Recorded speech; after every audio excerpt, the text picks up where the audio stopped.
Hi, welcome. I'm Hannah. This is Theology Therapist. It's nice to have you here.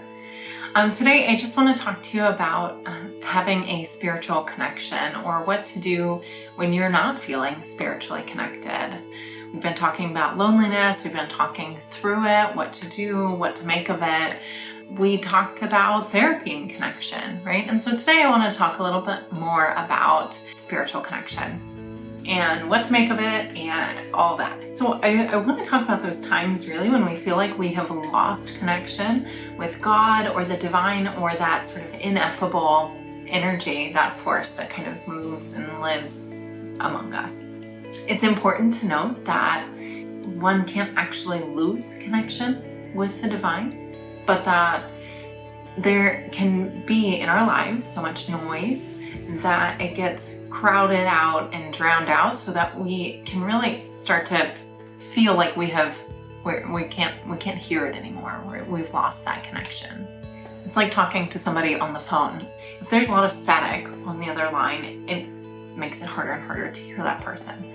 And so this is sort of similar, where if there's so much noise in our life, it makes it harder for us to connect with that, sort of divine, like however we see that, God, or that divine love and energy. Or another thing that can impact our ability to feel connected is if something real traumatic happens.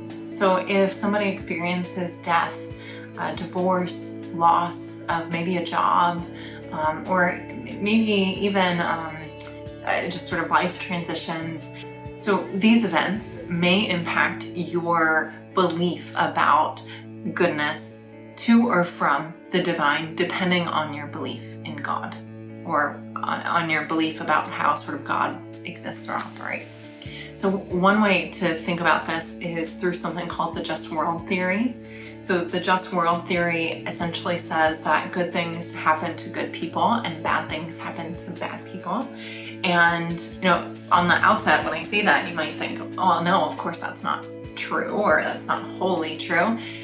But really, I think in practice, we're socialized a lot of ways, kids, with this truth. So as kids, we're taught that when you do something bad, there are consequences for bad behavior. Or as in we don't want kids to touch a socket in the wall. And so there might be consequences for something like that. So in sort of these ways, we learn in a lot of kind of benign situations at the very beginning that this idea of good people, good things, you do good things and good things happen to you, or if you do bad things, then bad things happen to you. And that's sort of how this belief develops.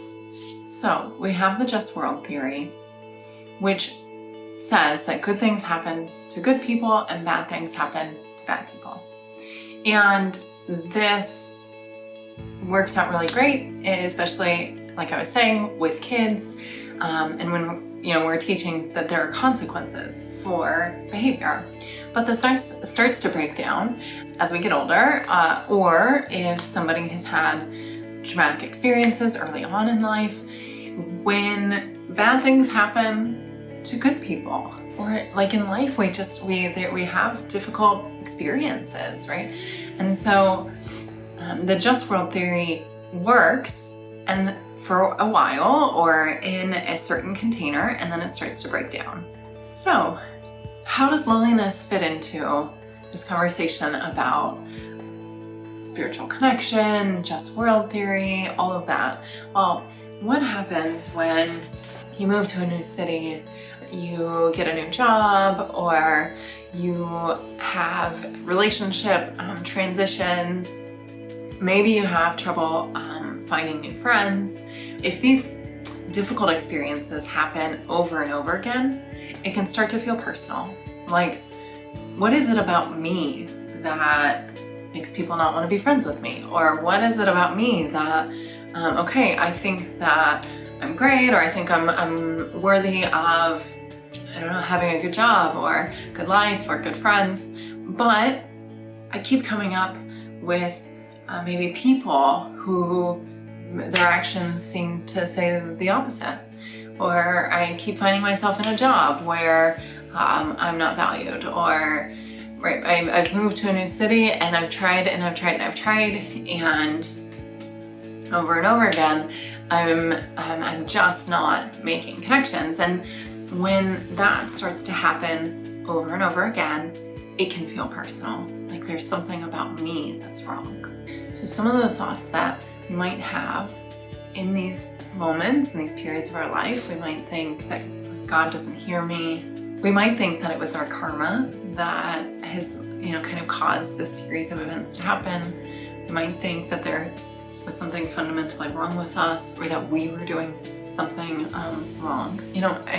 I think that those are, when we have those thoughts, those are moments for reflection. Those are moments to cue us into, well, actually, I think that these events are now turning personal. I'm taking all of these things that are happening out here and I'm turning them inward.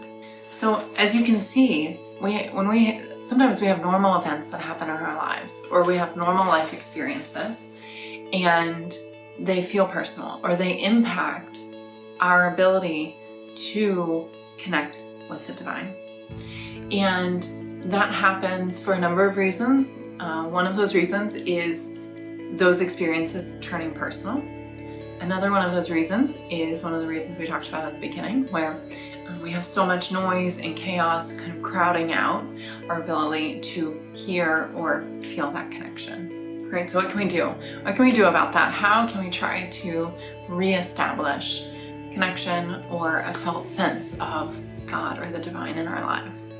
So some of the things that we can do is that we can volunteer, and we can look for ways to be in service of other. If you've watched some of my other previous videos on loneliness, you know that whenever we are serving others, that is a protective factor. That is a source or an action that we can take that protects us against feeling that loneliness because of all the things that it kind of provides or it gives us. So one thing that you can do is you can look for ways to volunteer or to be in service with others. You can also, I would encourage you to get out in nature. Many of us, a lot of people, feel more connected to the divine or to something sort of mystical when we are out in nature. So if you are going through the grind and if you are kind of caught up in your day-to-day life, I would encourage you to think about, how can I take a little day trip? Is there a green space around where I live that I can spend some time in? Another way to reestablish a connection is to have and then reflect on meaningful conversations. Maybe those conversations are happening with people who don't live near you. And so maybe that's why it's not sort of fulfilling that kind of loneliness need, right? And I think that we can often overlook the significance or the meaning of those. But some of us feel connected to the divine when we are in communion with another person, when we are connected with another person in a really deep and profound way. And so if you are having those conversations, spend some time reflecting on those, because when we reflect back on a positive experience, what it does is it optimizing positive benefits. So it kind of sucks out as much of the positiveness of that experience as possible. Another thing that you can do is, I would recommend spending time in silence with yourself. I've talked with a lot of clients who love the idea of that, but who feel really uncomfortable with the idea of spending time in silence. They feel restless or jittery, or like they're just kind of doing it wrong, or they don't know what they're supposed to be doing. And there are tons and tons of resources out there, for even free resources out there for support if you're looking or need support around spending time in silence with yourself. Part of what needs to happen in order for us to clear out some of that white noise is silence. Part of establishing that connection with God, the divine, is establishing a greater connection to ourselves, right? We all have that divine seated within us, living within us. And so we have to be able to connect with ourselves in order to be able to connect with the divine love around us and in us. Next, I would encourage you to explore untraditional ways of experiencing the divine, or God as you know it. Now, one of the ways that you can do this, I've seen more and more people recently doing this. You can participate in like a tea ceremony. You could participate in like a tarot reading. You could even explore some of the more mystical traditions within your own tradition, right? If you're like, tarot is not sort of within my concept of God, or neither is tea ceremony, what is that? I'd encourage you to explore the roots of mysticism within your religious tradition. So Christianity, Islam, and a little bit Judaism as well. You know, these three Abrahamic faiths, they have deep-seated mystic roots. And I think that it's not something that's talked about very much at all in our traditional religious communities, because those people, even back in their day, they were unorthodox. So they weren't mainstream, right? And because of that, we don't get to hear a lot about them. But the mystics in each of these traditions, they tended to, I think they tend to reflect more of our lived experience, even if they lived a long time ago. I would encourage you to explore, what that might look like for you and your concept of God. And then the last thing that I would say is that I would really encourage you to get comfortable with doubt. Doubt is something that in traditional religious spaces, it's not only discouraged, it is actively sort of extracted from the religious community. I don't know how many of you have had this experience. I'm sure many of you.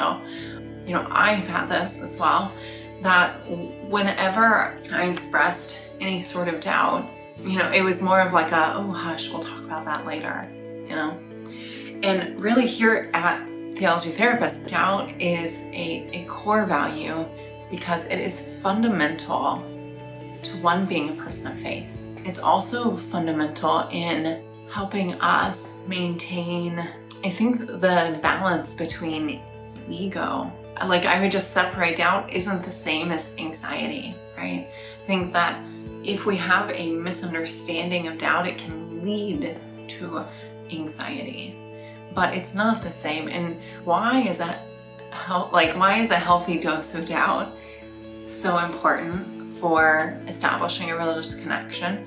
Well, I think one, it taps into the sort of intellectual hubris. When we are talking about something like God, when we're talking about something like divine love and energy and the source that underpins all of us and everything, that is something it's ineffable. It's the words that we could use to describe it are only in and of themselves images and sort of shadows of what it is actually. And so thinking that we have the actual, we have God like boxed and bottled and we know what it is and we can tell everybody is really sort of an arrogant position.